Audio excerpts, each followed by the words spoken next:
The War of the Three Kingdoms is finally over.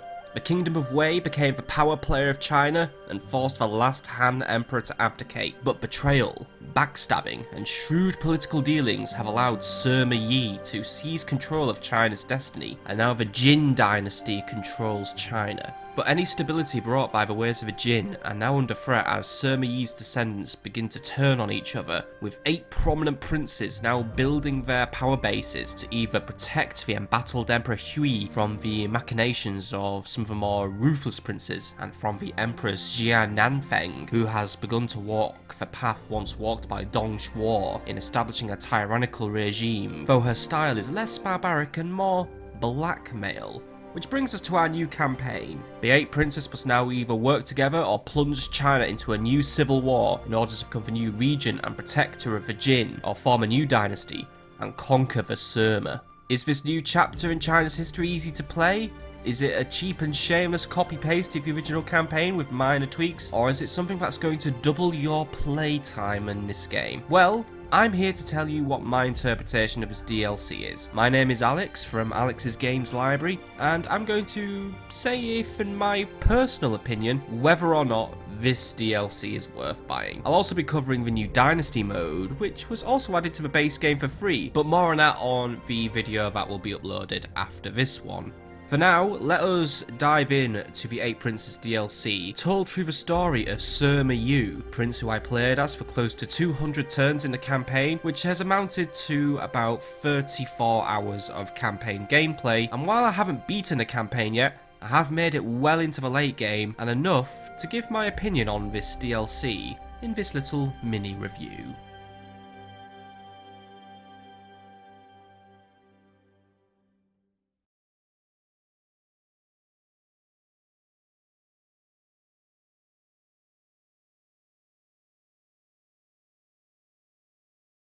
The 8 Princes pack is a chapter pack for Total War 3 Kingdoms, and it currently retails at £7. So unlike the Yellow Turban Rebellion Culture Pack, it's not actually just a few extra factions to throw onto the campaign map. This is a new campaign set after the events of the 3 Kingdoms campaign. This means that while you are on the same campaign map with the same regions, the same cities, so on and so forth, the faction starting places have now been redistributed entirely, with 8 major factions now scattered across the campaign map, and the Jin Empire acting as an updated version of the Han Imperial holdings. But there are some key differences that we will touch upon later on in the review. Each of the new playable factions come with new unique units, but will still draw the bulk of their armies from the base game roster, which has also now been expanded a little bit further, and the winning conditions for the 8 Princes campaign are also somewhat different, but the path to victory is largely the same. We'll break this review down into a few sections, namely the factions, the campaign,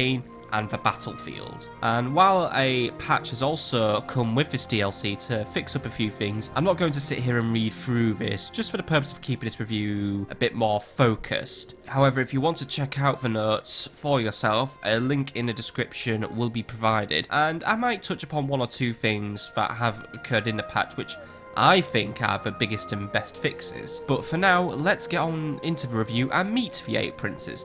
Don't worry about remembering names, you'll face them all at least once on the battlefield, most likely as an enemy, as to them, a non-aggression pact just doesn't really mean anything.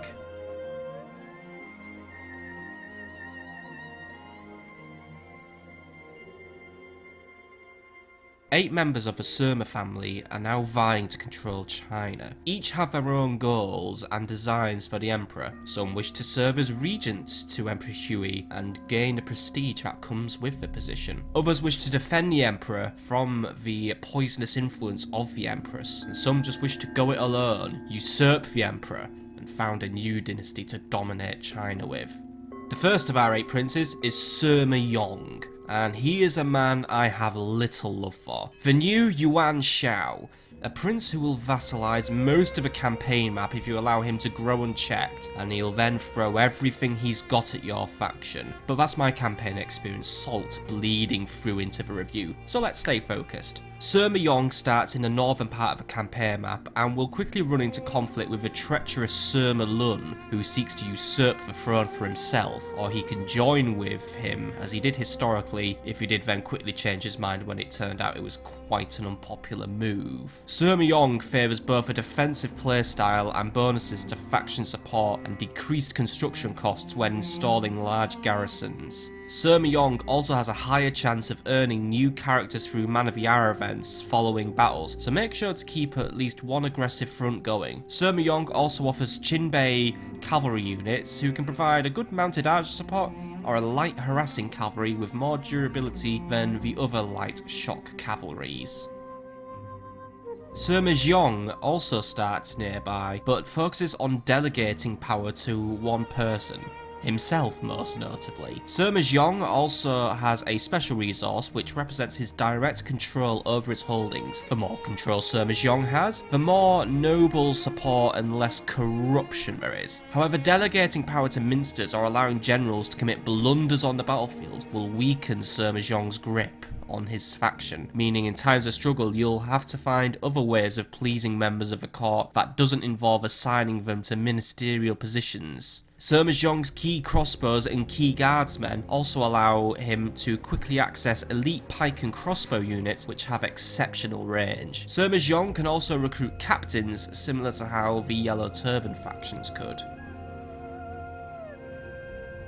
Sima Ai starts in the south and is somewhat isolated from the other major factions, but he'll soon be dragged into conflict since he happens to be the Emperor's brother. Sima Ai also aims to reform the Jin government, which is his special resource. Reformation is generated through investing in settlements and developing them. The more reformation that occurs, the more lucrative trading becomes, alongside lower corruption and faster research. Sima Ai is a good faction for people who are still learning the campaign gameplay of Three Kingdoms, and his archers and warriors of Jing also means his armies are very strong on the defensive.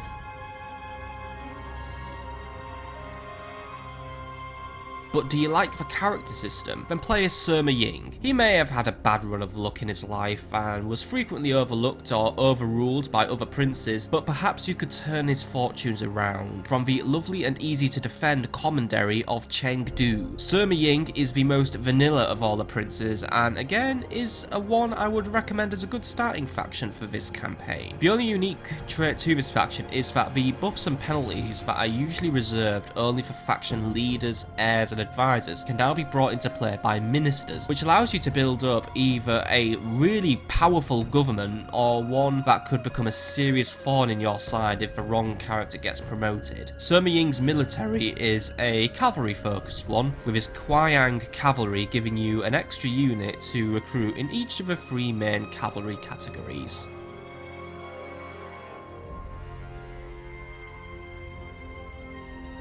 But what if you want total victory, and to be the last prince standing, only to end up dying of stress shortly after the War of the Eight Princes? Well, that's when you play as Sima Yu, who, like Sima Zhong, starts in the east and likes to keep a tight grip on the day-to-day running of his lands. Sima Yu prefers to use influence rather than direct control, however, and the more influence he accumulates through constructing government buildings and sending characters on certain assignments, the lower construction costs become and the less corruption becomes, almost to the point of it being at an absolute zero, with plenty of buildings actually becoming free. Sima Yu can also appoint 2 extra advisors with bonus effects to both his internal development and for his military. Plus his Zhu raiders and warriors of Zhu allow his army to go on a strong offensive.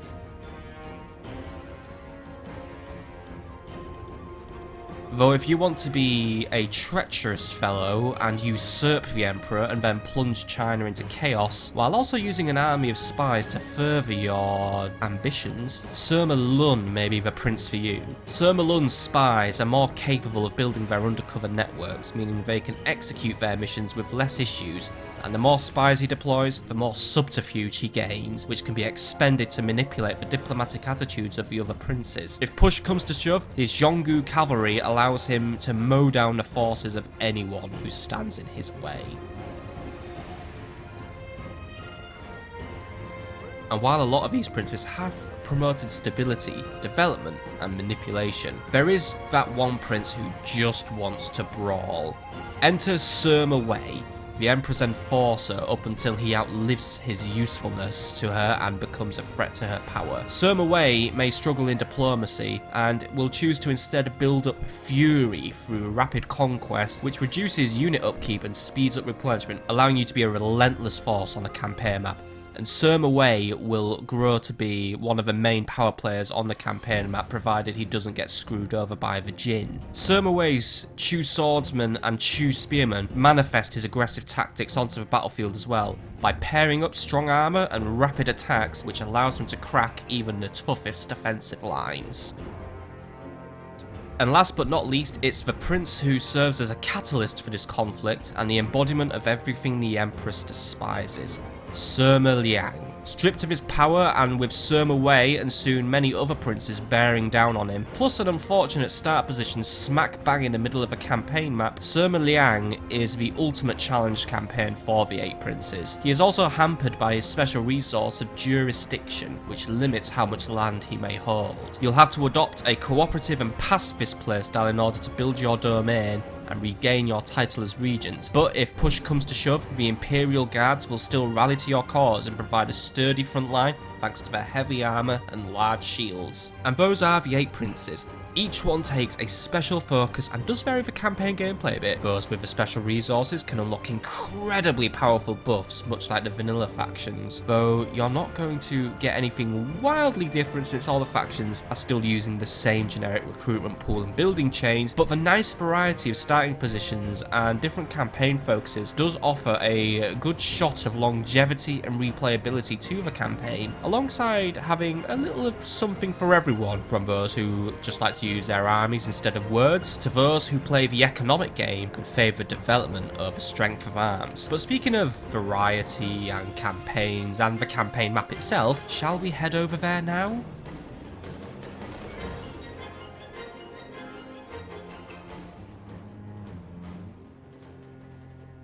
So what's new on the campaign map? Well, not a lot really, but it is a trait of the chapter packs that the campaign map itself isn't going to change a lot. So let's quickly run down what stayed the same. None of the commentaries have been altered from the vanilla campaign. All of them contain the same resources, climate, settlement types, and effects that they did in the vanilla campaign. The same diplomacy system is in play, with coalitions and alliances forming in the 8 Princes campaign, but military alliances can be established much earlier in this campaign. Prestige still plays a key part of the campaign, and you will need to accumulate a specific amount of prestige in order to win the campaign, and most oddly, a lot of abandoned territory is up for grabs, and commentaries start the game really underpopulated and underdeveloped, which really is very odd since this takes place about 50 years from the end of a previous campaign, and while some turbulence will have occurred, there hasn't really been enough disorder to basically level most of China, especially after I built it all back up in my last campaign. But now, here is what's different. The overall victory condition has now changed. Instead of racing to accumulate a certain amount of prestige and then conquering all 3 of the Emperor's seats, you'll now be racing to accumulate a grand total of 1,000 prestige. And then you must either conquer the other 7 princes or annex them through diplomatic means and become the last prince standing. I quite like this new victory condition. I would have still liked some more individualised victory conditions between each prince, but I did feel more focused in this campaign as I wasn't worrying about losing the race to become the first kingdom, and I could instead spend my campaign scheming how to get rid of the other princes. Sieging out your enemies is now more viable. Prior to the 8 Princes DLC and the accompanying patch, once the surrender timer ticked down to 0 when sieging an enemy settlement, they would always automatically sally forth and come out and fight me on the field. And while the enemy forces would be heavily diminished and pretty easy to beat, it did defeat the purpose of sieging a settlement out, as I siege settlements out to avoid a battle and any losses to my army. Fortunately, there is now a greater chance of the enemy now surrendering when the siege timer reaches 0, which is great. The Han Empire has now been replaced by the Jin Empire. The Jin Jin Empire may have another puppet emperor like the Han, but that's where the similarities stop. The Jin holdings are managed by the Empress's scheming administrator Zhang Hua, who will enact her will and aggressively attack those she declares as enemy of the Empire. These people are not pushovers, and they can stay on a campaign map well into the late game unless they get annexed by the regents. The Empress is the new tyrant of China, and while her methods are less direct than Dong Zhuo's constant diplomatic strong-arming and slash-and-burn military techniques, her frequent attempts to interfere in your affairs through events and missions will heavily influence the direction of your faction, lest you incur her displeasure, which will cost you both prestige and potentially turn the other princes against you. The Emperor can be captured, but while he is a victim of severe disabilities, leaving his mental faculties as a constant cause for concern from his close advisors, he is not a pushover, and he can choose to simply flee if he is captured by a prince that he and the Empress deem to be unworthy. Controlling the Emperor will grant you the rank of Regent, which comes with a prestige boost and better relations with minor factions. However, the other princes will soon resent your newfound imperial favour. Consequently, you can now choose or be forced into a position where you will have to depose or even kill the Emperor and removing from play entirely. In doing so, you will earn a lot of prestige, but all other factions will now see you as a strategic threat, which can make life very difficult. However, the way in which you end his rule could bring different consequences or benefits to your faction, and this was a scenario I encountered in my campaign, and I had to have a good long think about how I wanted to proceed, as it really was an already critical point in my campaign when the opportunity to depose the Emperor came around. In fact, the campaign events in the 8 Princes campaign are a lot better in my opinion than the ones in the 3 Kingdoms campaign. A lot of the choices to be made in the 3 Kingdoms campaign usually just affected the relationships between characters, but the choices in 8 Princes will have much more influence on your faction with consequences and benefits regarding prestige, diplomacy, character satisfaction, and can also come with follow-up events a few turns later, making these more than just one-off decisions. These new events also go hand in hand with the new alignment mechanic. Alignments come in 4 flavours and represent how you rule your court, be it through kindness, logic, force, or bribery. Leveling up certain alignments will shape some of the key decisions you will make in your campaign and decide which missions you'll take on. As you advance through the 5 tiers of alignment, you'll unlock more benefits such as enhanced morale for troops, lower corruption, or bonuses to diplomatic relations. However, as you advance further into certain alignments, some negative effects may become apparent, such as low satisfaction for characters, or salaries for generals becoming more and more inflated. The only way to cure these issues is to max out an alignment, which can give you some insane benefits, such as being able to trigger night battles even if your generals don't have a required skill unlocked. The only thing I don't like about the alignment system is that it can be quite easy to level 3 of them up really far when perhaps you should only be able to max 1 alignment out, and then the level thresholds are increased for the other alignments or they start experiencing decay.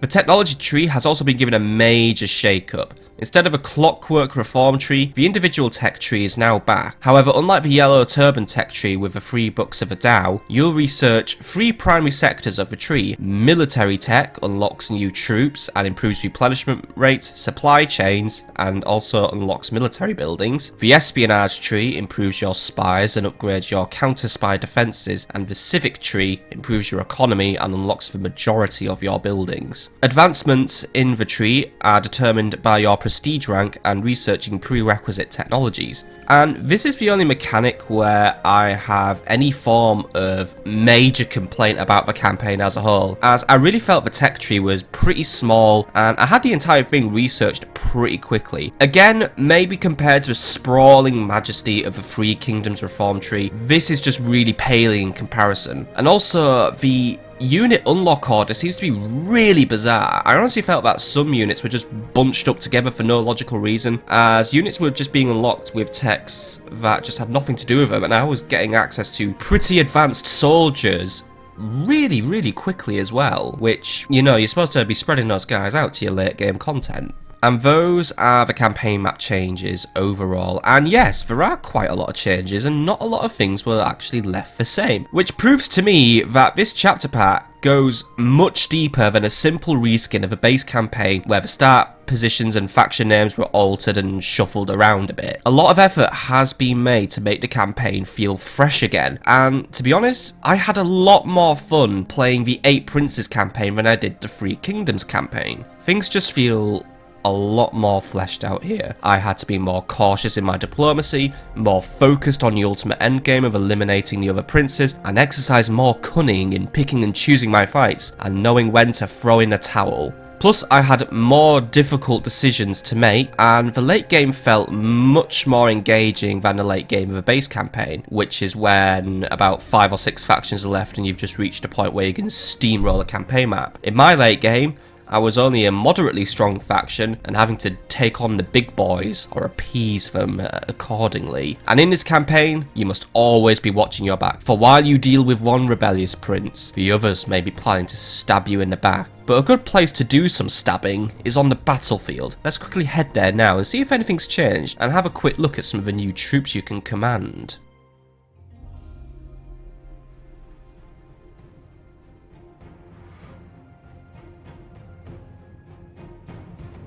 The 8 Princes DLC adds a plethora of new unique units to the factions, all of which slot in nicely to the roster and give your factions some focus. Now, I'm not going to break down all these units individually since I've briefly mentioned them already, and I haven't really played as all the factions as of yet, so I can't really give the units a good field test and a good opinion. Plus, it's just going to make this video really long, so maybe another day we'll do a unit overview. I can, however, quickly look at all the new units added to the generic rosters, which are available to all the factions in the 8 Princes campaign, but also to the factions in the 3 Kingdoms campaign too. Firstly, we have Dao Sword Guard and Dao Sword Guard Cavalry. 2 units, I know, but these fellows are just reskins of the Jian Sword Guards and Jian Sword Cavalry. There's nothing really more to say. These units are really just here because by the time of the 8 Princes era, the Jian Sword had fallen out of common military use, as the Dao Sword was easier to use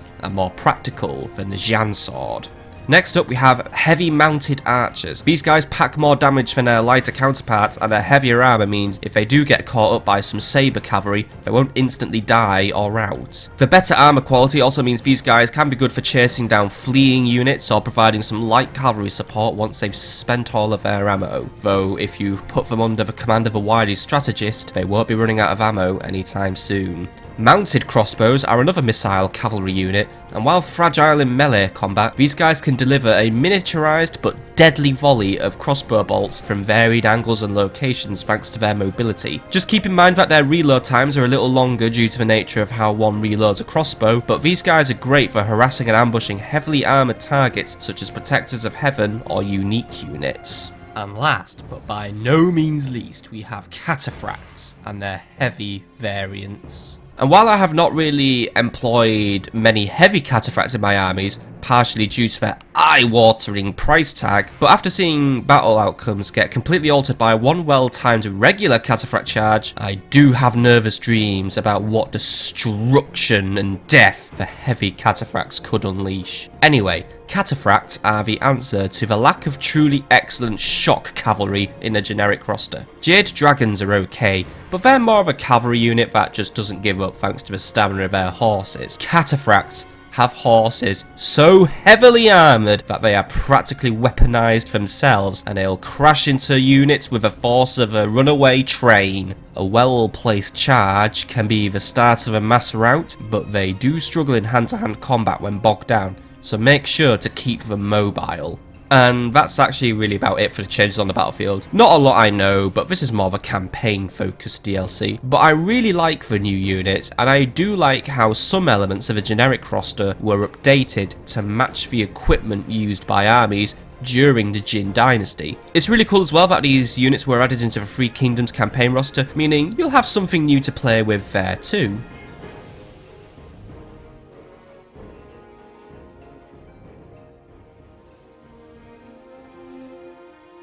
So, to wrap up this disorder of 8 rambunctious princes and an empress with an inflated ego, let us decide if this is a good DLC or a bad DLC. Well, this is a great DLC, and I really mean it as well. This could have been such a low-effort DLC with reskinned factions and the start positions swapped around a bit, but a lot of work has been put in to make a campaign that, while being the same campaign map as the vanilla campaign and having the same base roster and mechanics, feel totally fresh. The criticisms I have of this pack are very few, and some of my complaints of the base game have been resolved through this pack, such as the lack of good shock cavalry. That being said, my key issues with this pack is that the tech tree just didn't feel as fleshed out as it could have been, and there were issues in that after the Emperor dies, the Jin Empire just kind of bums around a bit and keeps on chugging for some reason. In my opinion, the faction should have either died or split into a civil war, or just become an unwilling and rebellious vassal of the Executor, or just go ham and declare all out war on a prince who killed the Emperor. But you know what, at the end of the day, at a very fair price of £7, I have already played 35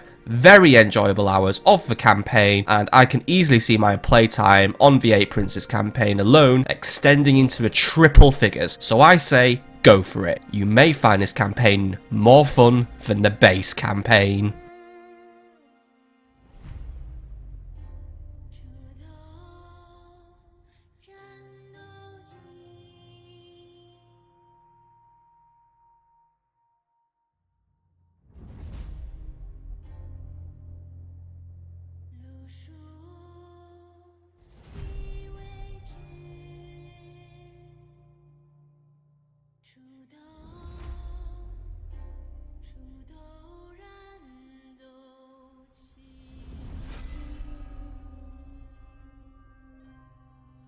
Thank you very much for watching this little review of the Three Kingdoms 8 Princes DLC. I hope you've enjoyed, and if you want to buy it, then please do go ahead. If you want to see my review of Dynasty mode, that'll be the next video up, which will be up hopefully in about a day or two.